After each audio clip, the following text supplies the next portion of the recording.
702. Health and Wellness.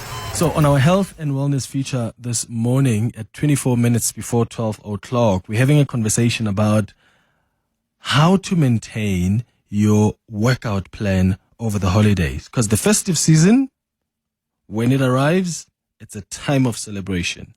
It's a time of family gatherings. We're taking long trips, road trips, late nights, and well-deserved downtime, right? It's a season of joy, as they always say. But it also brings a rhythm that's completely different from our usual routines. And for many people, that shift makes it incredibly hard to keep up with their workout plan. So you've got gyms that are closing earlier, schedules are becoming unpredictable, and of course you've got the temptation to hit pause on fitness until January, and then you are stronger again, and then you think you can start from January, you take a break during the December period. But let's be honest, maintaining your workout routine over the holidays doesn't have to be complicated or even restrictive. In fact, it can be an opportunity to reconnect with movement, but you can do that in a fun, flexible, and more intuitive way. So I want to know how you are keeping your fitness routine during the holidays. So far, I'm doing so well. I'm still going to gym. The many times I need to go during the week, I'm still running. The several times I want to run during the week. I hope I can keep this up until Christmas time. But how are you maintaining that workout? Have you decided to maybe, stick around with your running club or maybe your training mates because you know that they can inspire you? You can motivate each other to get up in the morning and go for that run or go to gym. How are you maintaining your workout plan over the holidays? Give us a call on 011-883-0702 or WhatsApp's on 072-702-1702. Derek Archer is the head of strength and conditioning at St David's Marist Inanda, joining us now on the line. Derek, thank you for making time. Good morning. Good morning, Clement. How are you? So I want to first start off here, Derek, with why, from your experience, so many people sort of struggle to stay consistent with their workouts during the holiday season. You could be okay the entire year, but for some reason, as soon as December starts, it's just you're so exhausted, you're not inspired. Yeah, I think so. December is sort of synonymous with taking your foot off the pedal, so to speak, and maybe pulling a handbrake just that we can actually recover. What it also represents is a change of routine. So it's part of that routine is obviously if we're getting up to, we do gym every morning on the way to work, there's that routine that goes with it. So it's almost like we do things in a mechanical mode and we do it and we tick the box. Yes, we've done our fitness for the day and we feel better for doing it, but maybe we just do it because it is. But now with a change in routine, suddenly we've thrown that all out and it's much harder to sort of stick to those sort of commitments because our days have changed. We don't have to go to work, for instance, if we're on holiday, or we've changed locations. Now we're away somewhere. It's a complete change in routine. So that's a big reason for people sort of slacking off on their normal gym routines or of their training routines, not necessarily only gym. Yeah, which is interesting because, we have more time. Well, let me speak for myself. You sort of have a little bit more time that you normally would have during the course of the year. So this is a time where you can actually fit in those runs, you can fit in more of those gym sessions because the pressure of work is sort of beginning to slow down. And yet the inverse of that is what actually happens. What does a realistic goal look like though for someone who's trying to maintain their routine through December? Because also if you're going to try and think you can follow the routine that you followed during the year, you may have something coming. Exactly. What I do think is a good thing. Remember, body, if we used to go into gym and lifting weights, for instance, if I go into a body weight alternative, your muscles don't know that you're not using weights. They just still have to overcome a resistance. So adding in some sort of variety is also a good thing. That's also a break or change is always good. So even if it means that if you're going to gym, but you don't feel like going through your normal routine, join a class. So there you've got a group environment. There are lots of gyms offering lots of different classes, lots of different options to try and cater for everyone's needs. And maybe join that as a change in routine.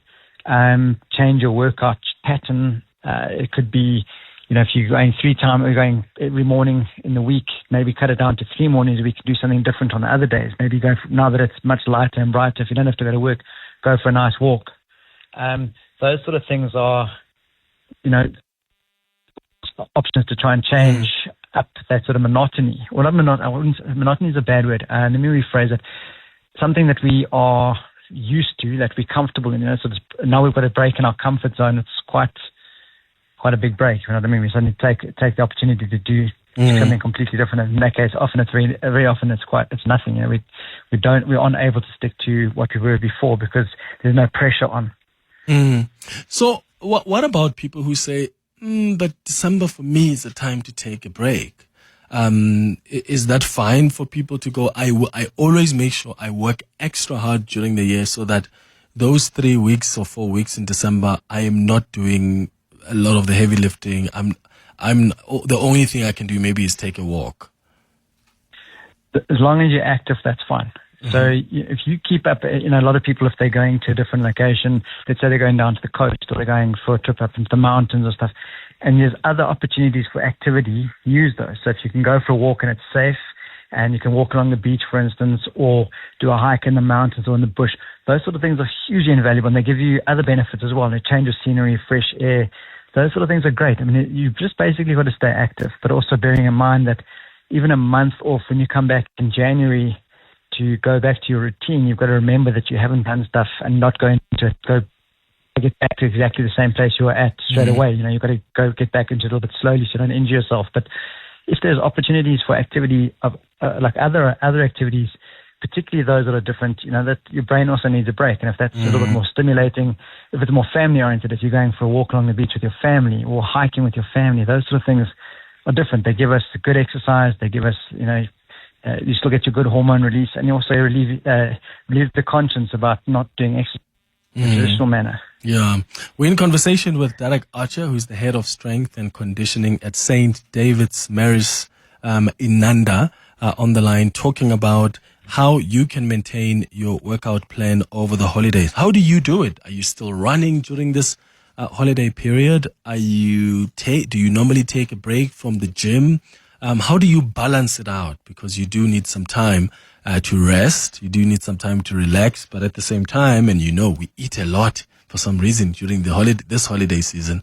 But also you're probably taking some beverages as well. So it really does help to keep active, as Derek says. Speaking of keeping active, Derek, what are some quick, effective workouts that people can do when they don't have access to a gym?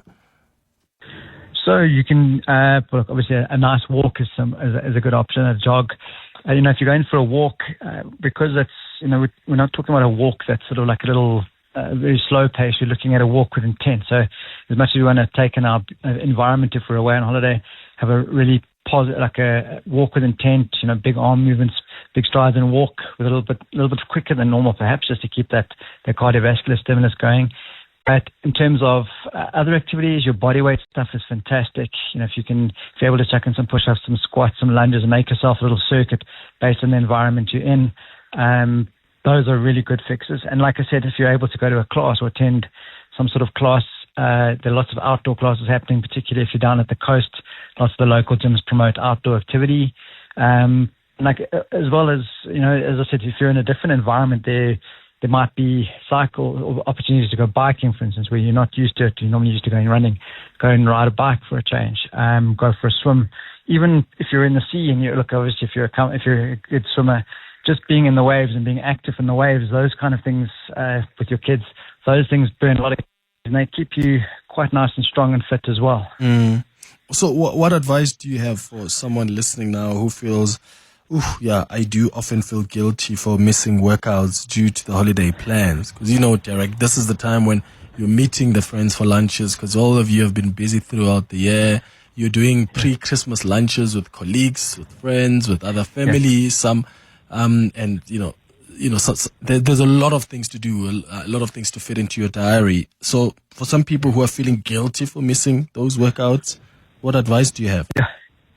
Well, if we look at talking just from the extra eating perspective, perhaps we can eat a little bit more, but maybe make sure we still keep some sort of healthy element to that as well. That's the first thing. Secondly, you don't have to feel guilty. If you've put in the hard yards in the year, that's flipping brilliant. You've really done well, and you've managed to be consistent. That's more than most people. So you've got to reward yourself for having achieved that. At the same time, if you've put in all that work, the last thing you want to do is let it go completely.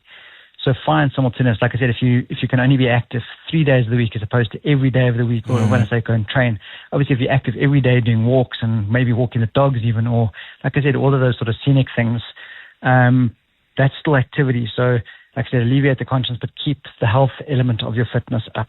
So even if we're not at our peak level of fitness where I can go and run a 21 kilometer, whereas I was before, as long as I'm keeping up those elements that keep me healthy, so I'm walking, I'm being active, or, I'm taking the stairs if I'm at the shopping center during Christmas holiday rush, take the stairs. Most people don't, they're all in the escalators and the lifts, so taking the stairs will be fewer people to sidestep, but at the same time, you're keeping that element healthy. So be active, change up what you do to give yourself a bit of a break, but don't let go what you've achieved. But at the same time, you also need to reward yourself for having been consistent for the whole year. So don't feel guilty, but do something. Okay, let's go to some WhatsApp voice notes on 072 702 1702. We'll come to your calls as well on 011 883 0702. All right, we'll come back to that in a moment. Derek, talk to us about the role of hydration in sleep and what those play in maintaining fitness during this period. I think if we're taking our foot off the pedal a little bit, we may be able to catch up on a bit of sleep, maybe an afternoon nap or two as well would be a good thing. It is a good opportunity to try and restore some sort of good sleeping habits. I know now everyone tends to party, and there's certain occasions like New Year's Eve where everyone stays up the whole night, and look, you're going to be paying for that obviously a day or two after, but to try and get into regular sleep habits too.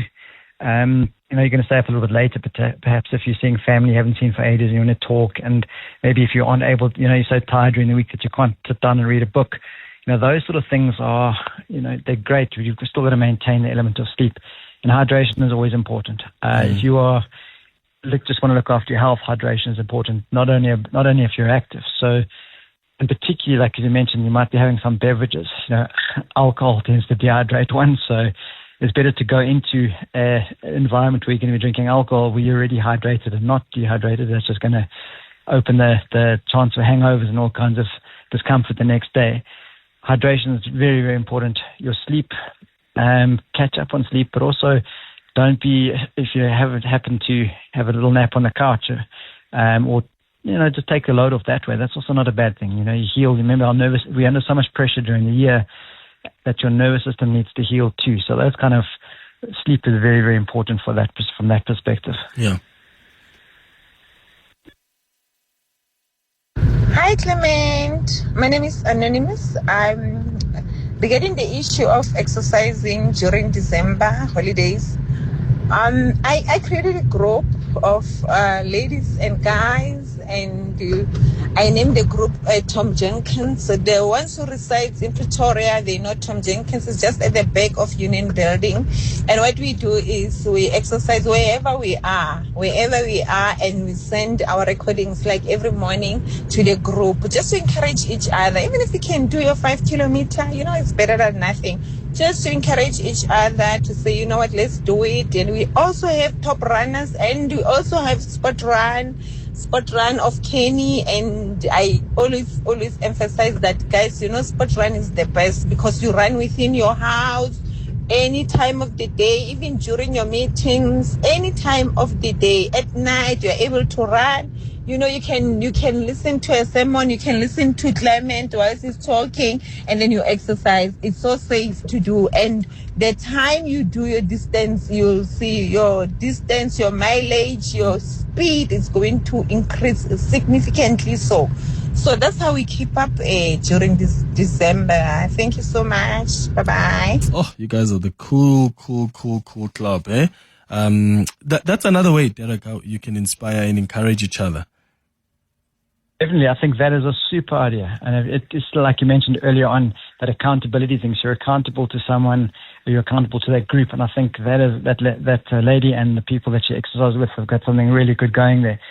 Getting that data across. We have it also with some of the schoolboys that we work with at St David's. We have WhatsApp groups, and the guys have to load their training onto there, just so there's a bit of accountability too, because most of them are part of a first team in one of the sports they play. But like I said, that community, if you have a community that you train with every day in your current place, it doesn't mean that you can't have the community outside of Joburg, for instance, if you're going away. So if you've got the community, I mean, we have social media everywhere. So if that's your medium to keep your group going over December and your exercise routine going over December, what a fantastic idea.